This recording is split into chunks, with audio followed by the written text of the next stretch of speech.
नमस्कार दोस्तों, आप सभी का अभिनंदन और बहुत बहुत स्वागत है आपके अपने YouTube चैनल देवेंद्र क्लासेस में। चर्चा करेंगे हम मॉडर्न हिस्ट्री का टॉपिक है और मॉडर्न हिस्ट्री के टॉपिक में खिलाफत आंदोलन पढ़ेंगे। वीडियो की एडवांस सेटिंग में जाकर क्वालिटी बढ़ा करके देखेंगे जिससे साफ दिखेगा आपको, है ना। दिक्कत नहीं आएगी, थोड़ा सा नेट खर्च कर लिया करो तो साफ दिखेगा एक एक पॉइंट आपको। बहुत मोस्ट इंपॉर्टेंट टॉपिक है। इसमें मैं आपको एक विश्व के देश के बारे में बताऊँगा जिसके बारे में टर्की है, देश का नाम टर्की है। टर्की से जुड़ा हुआ जो टॉपिक है जो कि खिलाफत आंदोलन अंग्रेज़ों के विरुद्ध हुआ था, पहले विश्व युद्ध के बाद हुआ था। 1914 से 1918 तक पहला विश्व युद्ध चला था, जिसमें जो टर्की था वो अंग्रेज़ों के खिलाफ लड़ रहा था, यानी कि इंग्लैंड के खिलाफ लड़ रहा था। जर्मनी का और ऑस्ट्रिया के साथ में था कौन सा देश? टर्की। और टर्की का जो खलीफा था उस समय 1914-18 या पहले विश्व युद्ध की मैं बात करूं 1918, 1919, 1920 तक की मैं बात कर रहा हूं, तो उस समय जो हमारे देश के मुस्लिम थे या मुस्लिम समाज के लोग थे, उनका जो खलीफा था, खलीफा मीन्स है धार्मिक गुरु। जैसे हिंदू धर्म में साधु सन्यासी ऐसे गुरु होते हैं, ऐसे ही खलीफा मुस्लिम धर्म में बोलते हैं। तो धार्मिक गुरु मानते थे हमारे देश के मुस्लिम पूरे टर्की के मतलब टर्की के खलीफा को। और इवन इंडिया नहीं, ऐसा कहा जाता था और भी अलग अलग देश जो एशिया महाद्वीप में थे, मुस्लिम कंट्रीज़, वो भी अपना धार्मिक गुरु मानते थे टर्की के खलीफा को। तो टर्की का नुकसान कर दिया पहले विश्व युद्ध में इंग्लैंड ने। तो इंग्लैंड के खिलाफ या अंग्रेज़ों के खिलाफ, चूँकि अंग्रेज़ों का शासन था भारत के ऊपर भाई साहब, तो मुस्लिम लोगों ने ये आंदोलन शुरू कर दिया। इसका नाम था खिलाफत आंदोलन। ठीक है, ओटोमन साम्राज्य की रक्षा के लिए। ओटोमन साम्राज्य किसे बोलते हैं? टर्की को ही इंग्लिश में। और अपने देश के मुस्लिमों को प्रोत्साहित किया, ज़्यादा से ज़्यादा इकट्ठा किया और अंग्रेज़ों का विरोध किया हर स्तर पर, है ना। हड़तालें की, जुलूस निकाला गया बहुत सारे अलग अलग पैमाने पर। और इस आंदोलन में सबसे महत्वपूर्ण बात यह थी कि हिंदू और मुस्लिम दोनों धर्मों के लोग साथ आए थे खिलाफत आंदोलन में, जिसकी बैठक की अध्यक्षता महात्मा गांधी जी ने 23 नवंबर को दिल्ली में करी थी। ठीक है, बाकी का एक एक पॉइंट मेरे साथ देखिएगा, अंत तक बने रहिए, क्लास को शेयर करें। खिलाफत आंदोलन हेडिंग डाल लेना आप। टॉपिक है हमारा खिलाफत आंदोलन और हेडिंग 1919 से 1920 तक ये आंदोलन गया था, तो स्टार्टिंग 1919 में लिख लेते हैं, है ना। खिलाफत आंदोलन क्या उद्देश्य था? उद्देश्य सबसे पहले कि भाई क्यों शुरू किया गया, इसका उद्देश्य क्या था? खिलाफत का क्या उद्देश्य था मुस्लिम लोगों का? तो उद्देश्य था ओटोमन साम्राज्य की रक्षा करना। ओटोमन साम्राज्य कौन सा था? टर्की वाला, टर्की की रक्षा करना। टर्की के खलीफा के प्रति क्या थी? खलीफा धार्मिक गुरु था हमारे देश के मुस्लिम लोगों का, तो इस वजह से ओटोमन साम्राज्य की रक्षा या सुरक्षा करना था, ये उद्देश्य था उस समय भारतीय मुस्लिम लोगों का। ठीक है, तो समझते हैं एक एक पॉइंट। तो देखिए, पहले विश्व युद्ध के बाद उत्पन्न परिस्थितियों की वजह से खिलाफत आंदोलन शुरू होता है। बिल्कुल, पहला विश्व युद्ध हो गया, उसके बाद जो परिस्थितियाँ बनी भारत में, उसके बाद ये खिलाफत आंदोलन शुरू होता है ना। जैसा कि मैंने आपको बताया, आगे आगे देखते रहें। खिलाफत आंदोलन का प्रत्यक्ष भारतीय स्वतंत्रता संग्राम से संबंध नहीं था। प्रत्यक्ष रूप से अगर करें बात तो प्रत्यक्ष संबंध नहीं था, क्योंकि जो भारत के मुस्लिम थे वो किसके लिए लड़े थे कि भाई आपने हमारे धार्मिक गुरु को नुकसान पहुंचा दिया, टर्की को नुकसान पहुंचा दिया। और टर्की के दो हिस्से कर दिए थे पहले विश्व युद्ध में, किसने? इंग्लैंड ने। और इंग्लैंड का शासन था हमारे ऊपर, इस वजह से भारतीय स्वतंत्रता संग्राम से प्रत्यक्ष नहीं था, लेकिन अप्रत्यक्ष रूप से उसने हिंदू मुस्लिम लोगों को लाने के लिए एक साथ ये काम किया था इस आंदोलन ने। अगला पॉइंट है, खिलाफत आंदोलन ने हिंदू और मुस्लिम एकता को प्रोत्साहित किया था अंग्रेज़ों के खिलाफ, है ना। ये बहुत इंपॉर्टेंट पॉइंट है। इस आंदोलन की महत्वपूर्ण उपलब्धि क्या थी? हिंदू मुस्लिम एकता, इसको प्रोत्साहित किया। आपस में दोनों लोग एक हो गए, एक होकर के लड़े थे अंग्रेज़ों के खिलाफ। ठीक है, तो टर्की के खलीफा के प्रति भारतीय मुस्लिम एवं संपूर्ण जगत के मुस्लिम की भावनाएं टर्की के खलीफा को धार्मिक गुरु मानते थे। क्या मानते थे? धार्मिक गुरु मानते थे भाई साहब। जैसा कि मैंने कहा है कि जो टर्की का उस समय खलीफा होता था उसको क्या मानते थे ये लोग? अपना धार्मिक गुरु।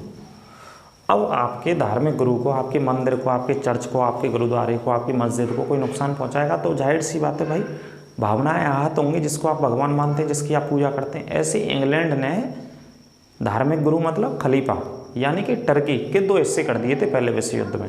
तो हमारे यहाँ के मुस्लिम नाराज होंगे, स्वाभाविक बात है। इस वजह से ये आंदोलन खड़ा किया गया था। ठीक है, तो लिख लेना इस पॉइंट को, टर्की के खलीफा के प्रति भारतीय मुस्लिम और पूरे विश्व के मुस्लिमों की भी बात की गई है। धार्मिक गुरु मानते थे उस समय टर्की के खलीफा को। आगे बात करते हैं, अंग्रेजों ने पहले विश्व युद्ध के समय भारतीय मुस्लिमों के साथ विश्वासघात करके टर्की के 2 हिस्से कर दिए थे। एक संधि बोलते हैं सीवर्स की संधि के तहत। मैंने जैसा कि बताया कि टर्की को 2 हिस्सों में बांट दिया भाई साहब। पहले तो भरोसे में लिया, भारतीय मुस्लिम लोगों को भरोसे में लिया कि हम टर्की के साथ किसी भी प्रकार का धोखा नहीं करेंगे, विश्वासघात नहीं करेंगे, आप हमारे साथ आइए और हमारे साथ युद्ध में शामिल होइए। ठीक है, ये समझौते किए थे, भरोसे में लिए थे भारतीय मुसलमानों को। किसने? इंग्लैंड वालों ने, यानी कि अंग्रेजों ने। लेकिन रिजल्ट क्या था कि 2 हिस्सों में तोड़ दिया था टर्की को। सॉरी, टर्की पहले विश्व युद्ध में किस किस के साथ लड़ रहा था? जर्मनी और ऑस्ट्रिया के साथ में था और ब्रिटेन के खिलाफ लड़ रहा था। ये कभी कभार पूछ लिया जाता कि भाई टर्की किसके साथ लड़ रहा था पहले विश्व युद्ध में? तो टर्की जर्मनी का और ऑस्ट्रिया का साथ दे रहा था। किसके खिलाफ? इंग्लैंड के खिलाफ। इंग्लैंड उस समय भारी पड़ गया, तो इंग्लैंड ने 2 हिस्से कर दिए टर्की के। और हमारे देश के मुसलमानों में इस तरीके से ऐसी इस परिस्थिति उत्पन्न हुई कि उन्होंने इस आंदोलन को शुरू करने का निर्णय लिया। तो 1919 के प्रारंभ में कौन कौन से नेता, देखो इनको ध्यान से पढ़िएगा। शौकत अली, मोहम्मद अली, दोनों मोस्ट इंपॉर्टेंट, दोनों का ही नाम सबसे ज़्यादा एग्जाम में पूछा गया है कि खिलाफत आंदोलन को किसने खड़ा किया? इन दोनों भाइयों ने खड़ा किया था। इसके अलावा मौलाना आज़ाद अजमल खान थे, हसरत मोहानी थे और डॉक्टर अंसारी थे। एक और नेता का नाम भूल गया मैं, इधर नहीं लिख पाया मैं, आप लिख लो चाहो तो, डॉक्टर अंसारी। इन सभी ने मिलकर के नेतृत्व किया किसका? खिलाफत कमेटी का, कि भाई खिलाफत करनी है, सहयोग नहीं करना, खिलाफत करनी है। किनकी? अंग्रेजों की भारत में। खिलाफत कमेटी का गठन करते हैं सभी नेता मिलकर के, सभी मुस्लिम समाज के नेता थे। शौकत अली, मोहम्मद अली दोनों भाई थे।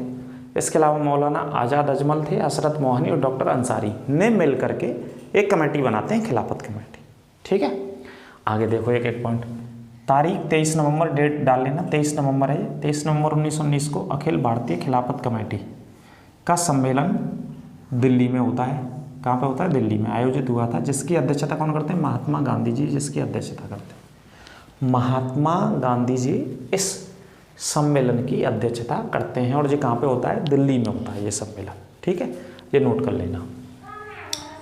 फिर एक बार थोड़ा सा रिपीट कर दे रहा हूँ मैं। मई का महीना था, मई 1920 में सीवर्स, इस संधि को नोट कर लेना। सीवर्स की संधि के तहत टर्की को विभाजन कर दिया। किसने विभाजन कर दिया? अंग्रेजों ने, पहले विश्व युद्ध में। मई के महीने में विभाजन किया। इसके बाद कौन सा महीना? जून का आता है। जून 1920 में इलाहाबाद में एक बैठक होती है, केंद्रीय खिलाफत समिति की बैठक होती है इलाहाबाद में। ठीक है, जिसमें ये सारे नेता भाग लेते हैं। और इस अधिवेशन में क्या होता है? स्कूल, कॉलेजेस एवं न्यायालयों के बहिष्कार का निर्णय लिया जाता है कि भाई अंग्रेजों की सारी चीज़ों का बहिष्कार किया जाएगा। स्कूलों का, कॉलेजों का, न्यायालय का और भी सरकारी जितने भी संस्थान थे सभी का बहिष्कार करेंगे। सारे लोग मिलकर के सभी का बहिष्कार करेंगे। ये किसने निर्णय लिया? इलाहाबाद में केंद्रीय खिलाफत कमेटी ने निर्णय लिया था। ठीक है, आगे क्या होता है? हिंदू मुस्लिम, जैसा कि मैंने बताया दोनों लोग साथ में आ गए थे। हिंदू मुस्लिमों की एकता पुनः 100 वर्षों में भी एक नहीं हो पाएगी, ऐसा महात्मा गांधी जी का कहना था।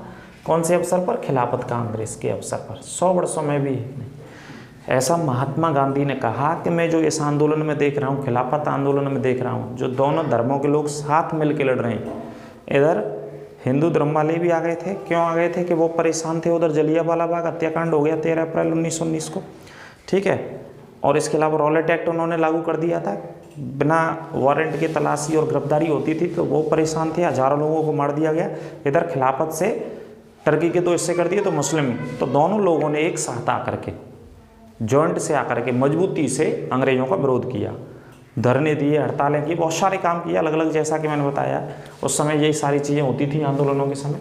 तो तब गांधी जी का कहना था कि ये एक ऐसा अवसर, स्वर्णिम अवसर है कि 100 साल बाद भी ऐसा अवसर नहीं आएगा मेरे हिसाब से। ऐसा महात्मा गांधी जी का कहना था। ठीक है, कौन से आंदोलन में कहना था? खिलाफत आंदोलन की, जब उन्होंने अध्यक्षता करी 23 नवंबर 1919 को। कब अध्यक्षता करी? 23 नवंबर 1919 को अध्यक्षता की थी। ठीक, अगला पॉइंट है, मोहम्मद अली जिन्ना ने गांधी जी के शामिल होने की निंदा की थी। मोहम्मद अली जिन्ना की कुछ दूसरी डिक्शनरी चल रही थी साहब इस समय। मोहम्मद अली जिन्ना ने कहा भाई गांधी जी गलत शामिल हुए खिलाफत आंदोलन में, और गांधी जी धार्मिक एंगल को ला करके ये गलत कर रहे हैं, धार्मिक लोगों को, हमारे मुस्लिम धर्म के लोगों को भड़का रहे हैं, जबकि ऐसा गांधी जी नहीं कर रहे थे। ऐसा मोहम्मद अली जिन्ना का कहना था। किसका कहना था? कि मोहम्मद अली जिन्ना मानते थे कि गांधी जी खिलाफत आंदोलन में शामिल होकर के गलत कर रहे हैं। तो ये प्रश्न कई बार पूछा गया है, गांधी जी की निंदा किसने करी, इस आंदोलन में शामिल होने की आलोचना किसने करी? तो मोहम्मद अली जिन्ना ने गांधी जी के शामिल होने की निंदा करी। इस पॉइंट को नोट कर लेना। अगला पॉइंट, 1920 के कलकत्ता अधिवेशन में मदन मोहन मालवीय जी ने खिलाफत का विरोध किया था। किसने विरोध किया था? मदन मोहन मालवीय जी ने खिलाफत कांग्रेस कमेटी का विरोध किया था। वर्ष 1920 में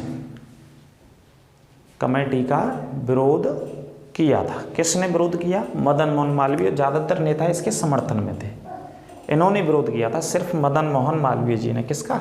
खिलाफत का, खिलाफत आंदोलन का, इस अधिवेशन में। अगला पॉइंट है 4 अप्रैल 1919। ये डेट भी बहुत इंपॉर्टेंट है, लिख लेना, वेरी इंपॉर्टेंट। दिल्ली की जामा मस्जिद, दिल्ली में जामा मस्जिद है और यहीं पर है एक लाल किला। जामा मस्जिद का निर्माण कराया था किसने? शाहजहां ने अपने शासनकाल में, और लाल किला भी शाहजहां ने बनवाया था। ठीक है, वहीं पे हैं दोनों। तो दिल्ली की जामा मस्जिद में एक नेता थे जाने माने उस समय, स्वामी श्रद्धानंद ने स्पीच दिया। काय पे भाषण दिया था? हिंदू मुस्लिम एकता पर, हिंदू मुस्लिम एकता पर भाषण दिया भाई साहब। और इस भाषण को सुनने के लिए उस समय 30,000 लोग इकट्ठा हुए थे वहाँ पे। 30,000 भी उस समय बहुत बड़ी संख्या थी। 30,000 लोग दिल्ली की जामा मस्जिद पे इकट्ठा हुए खिलाफत आंदोलन के समय। किसके भाषण को सुनने के लिए? स्वामी श्रद्धानंद ने 4 अप्रैल 1919 को एक स्पीच दिया, अच्छा खासा स्पीच दिया, भाषण दिया, जोरदार भाषण दिया, शानदार स्पीच दिया, जिसमें हिंदुओं को और मुसलमानों को एक साथ लड़ने के लिए उन्होंने प्रोत्साहित किया। देश की आज़ादी की लड़ाई एक साथ लड़ने के लिए। ठीक है, जामा मस्जिद से स्वामी श्रद्धानंद ने। आगे आपने पढ़ा होगा कभी बार, मोपला करके पढ़ते हैं, एक मोपला आंदोलन, जे केरल की बात है। और केरल में मालाबार वाले इलाके में मुस्लिम समुदाय के लोग रहते थे और वो जमींदारों से बहुत परेशान थे, जो बड़ी बड़ी ज़मीन रखते थे, जिनके पास 100, 200, 500 बीघे ज़मीन होती थी। ये छोटे छोटे किसान थे। जमींदार जब चाहते थे ज़मीनों को इनसे ले लेते थे, जब चाहते थे देते थे, और मन माफिक पैसा इनसे प्राप्त करते थे। तो परेशान थे जे। तो इन्होंने भी उसी समय अपना मूवमेंट शुरू कर दिया था, इसका नाम मोपला पड़ गया था। मोपला यहाँ के एक समुदाय का नाम था जो मुस्लिम समुदाय था। केरल के मालाबार इलाके में इन्होंने ये सक्रिय रूप से आंदोलन किया था शुरू। तो मोपला शाखा का संबंध भी हम जोड़ते हैं, जोड़ करके देखते हैं किससे? खिलाफत आंदोलन से जोड़ करके हम पढ़ते हैं। ठीक है, ये नोट कर लेना। आगे बात करते हैं खिलाफत कमेटी के ही द्वारा, हम पढ़ते हैं अगला आंदोलन शुरू किया गया, खिलाफत आंदोलन शुरू किया गया था। कौन सी कमेटी के द्वारा? खिलाफत कमेटी के द्वारा। अब चूँकि टर्की की बात करी हमने बार बार, टर्की ही केंद्र में है इस आंदोलन में, इस टॉपिक में, इस केंद्र बिंदु में। आपके लिए एग्जाम में क्वेश्चंस अगर टफ बनेगा तो टर्की को आप याद रखिए। टर्की एशिया का देश है, ज्योग्राफी थोड़ी सी मैं बता दूं तो। और एशिया में इसकी कैपिटल जो है वो राजधानी है अंकारा। इसका शहर है एक इस्तांबुल, जिसे एशिया का प्रवेश द्वार कहते हैं। एशिया का प्रवेश द्वार इस वजह से कहते हैं कि टर्की 2 महाद्वीपों में स्थित है, एशिया में भी है और यूरोप में भी है। दोनों महाद्वीपों में इसका विस्तार है। एक शहर जो इस्तांबुल है, इसकी सीमा एशिया में भी है और यूरोप में है। आप उस शहर का इस्तेमाल करके यूरोप भी जा सकते हैं, एशिया भी जा सकते हैं। कौन सा शहर है? इस्तांबुल। उसे एशिया का प्रवेश द्वार कहते हैं। टर्की की राजधानी अंकारा है। टर्की की कुल जनसंख्या लगभग 8 से 8.5-9 करोड़ के आसपास जनसंख्या इसमें रहती है, ज़्यादा जनसंख्या नहीं है।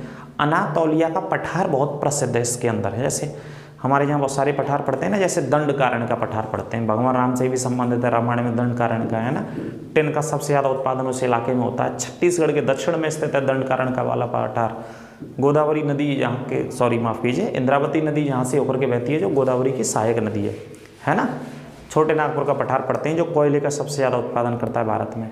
ऐसे ही अनातोलिया का पठार बहुत प्रसिद्ध पठार है टर्की के अंदर, है ना।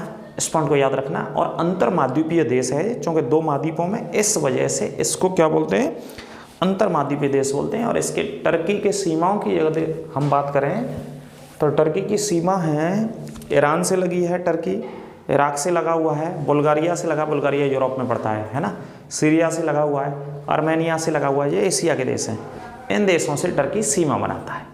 ठीक है, तो टर्की का खलीफा धार्मिक गुरु था हमारे देश के मुस्लिमों का उस समय 1918-1920 में। ठीक है, इस समय तो अपने धार्मिक गुरु अपने देश के सारे लोगों के, है ना, और सभी के अपने अपने देशों में। लेकिन सारे देशों की जो मान्यता है, विश्व के समस्त मुस्लिम लोगों की जो मान्यता है वो सऊदी अरब में, मक्का और मदीना की यात्रा आप देखते ही हैं, जाते ही हैं करने के लिए लोग, है ना। तो जो टॉपिक था इसे अच्छे से लिख लीजिए, अच्छे से नोट कर लीजिए, कोई दिक्कत हो तो बताइएगा। सारे पॉइंट्स मैंने करा दिए, यहाँ से क्वेश्चन बाहर नहीं जाएगा। 1919 से शुरू होकर के 1920 तक ये गया था। ये कुछ पॉइंट है, जैसे टर्की की राजधानी अंकारा एशिया महाद्वीप में स्थित है। इस्तानबुल इसका बहुत महत्वपूर्ण शहर है, जैसे एशिया का प्रवेश द्वार कहते हैं। मुद्रा लीरा मुद्रा चलती है, कौन सी मुद्रा है? Currency lira. जिसके पड़ोसी देश Iran, Iraq, Georgia, Armenia, Syria और बुल्गारिया, ये टर्की के पड़ोसी कंट्रीज़ हैं जो टर्की की सीमा बनाते हैं। आप चाहो तो स्क्रीनशॉट ले लीजिए पूरे टॉपिक का अच्छे से। मैंने जैसा कि बताया था, क्वालिटी बढ़ा करके पढ़ लिया करो, आप क्वालिटी को अच्छे से रखा करो, तो उसके बाद आपको पॉइंट एक एक साफ दिखेगा। क्वालिटी बढ़ा करके आप अच्छे से देखेंगे तो कोई दिक्कत नहीं आएगी, बिल्कुल ठीक है। तो मिलते हैं अगली क्लास में। इस टॉपिक को अच्छे से नोट्स करिएगा, रिवीजन करते रहिए, चैनल को शेयर करते रहिए, सब्सक्राइब करना ना भूलें और बेल आइकन दबाना ना भूलें। अपने मित्रों और दोस्तों के पास चैनल का लिंक भेजते रहिए, शेयर करते रहिए। मिलते हैं अगली क्लास में। नमस्कार, राधे राधे, जय श्री राम।